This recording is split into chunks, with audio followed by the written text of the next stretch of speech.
Life is full of choices. நம்முடைய வாழ்க்கை நாம் எதை தேர்ந்தெடுக்கிறோம் என்பதை பொறுத்து மாறுகிறது. ரோமர் 8:1 வேதம் சொல்லுகிறது, ஆனபடியால் இயேசு கிறிஸ்துவுக்கு உட்பட்டவர்களாயிருந்து மாம்சத்தின்படி நடவாமல் ஆவியின்படியே நடக்கிறவர்களுக்கு ஆக்கினை தீர்ப்பில்லை. இங்கு இந்த வசனம் 2 காரியங்களை குறித்து பேசுகிறது. மாம்சத்தின்படி நாம் நடக்கலாம், ஆவியின்படியும் நடக்கலாம். நாம் எப்படி நடக்கிறோம் என்பதை பொறுத்து நம்முடைய வாழ்க்கை மாறும். நாம் ஆவியின்படி நடந்தால் நமக்கு ஆக்கினை தீர்ப்பில்லை, பரலோக ராஜ்யம் இருக்கிறது என்று சொல்லி இந்த வேத வசனம் சொல்லுகிறது. அது என்ன மாம்சத்தின் காரியங்கள், அது என்ன ஆவிக்குரிய காரியங்கள்? நாம் மாம்சத்தின்படி முயற்சி செய்யக்கூடிய காரியங்கள் எல்லாம் மாம்ச காரியங்களாக இருக்கிறது.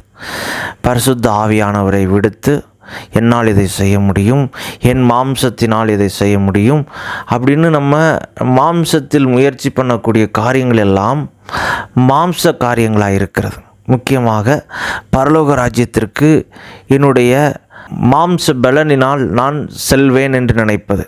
எக்ஸாம்பிள் சொல்லணும் அப்படின்னா, ஒழுங்காக ஆலயத்துக்கு போகிறது, தசம பாகம் கொடுக்கறது, இதெல்லாம் இந்த காரியங்கள் எல்லாம், பாட்டு பாடுறது, ப்ரேயர் பண்ணுறது, இப்படி நம்மளுடைய ஸ்ட்ரென்த்து மேலே நம்ம நம்பிக்கை வைக்கிறதெல்லாம் மாம்ச காரியங்களாக இருக்குது. நான் மாம்சத்தின் மேலே நம்பிக்கை வைக்கிறேன் பரலோக ராஜ்யம் போகிறதுக்கு, அது மாம்ச காரியங்கள். அது அப்படின்னா ஆவிக்குரிய காரியங்கள் அப்படின்னா என்ன அப்படின்னா, பரிசுத்த ஆவியானவர் நம்முடைய இருதயங்களில் இருக்கிறார் என்று சொல்லி வேதம் பல்வேறு இடங்களில் பேசுகிறது.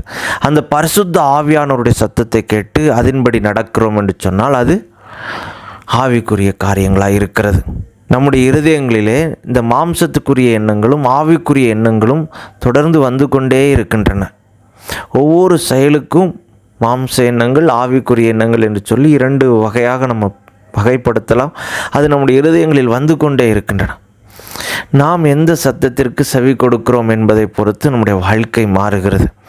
ஒரு சில எக்ஸாம்பிள் சொல்லணும் அப்படின்னா, ஏவாளை நாம் எடுத்துக்கொள்ளலாம். அவள் மாம்ச சத்தத்திற்கு, சாத்தானுடைய சத்தத்திற்கு அவள் செவி கொடுக்கிறாள்.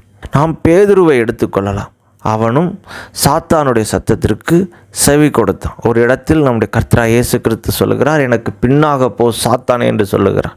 கடைசியாக யூதாசை நாம் எடுத்துக்கொள்ளலாம். அவனும் சாத்தானுடைய சத்தத்திற்கு செவி கொடுத்தான். அவனுடைய வாழ்க்கை எப்படி மாறினது என்பதை நாம் அறிந்திருக்கிறோம். நாம் எதை தேர்ந்தெடுக்க போகிறோம்? மாம்சத்துக்குரிய காரியங்களா, ஆவிக்குரிய காரியங்களா?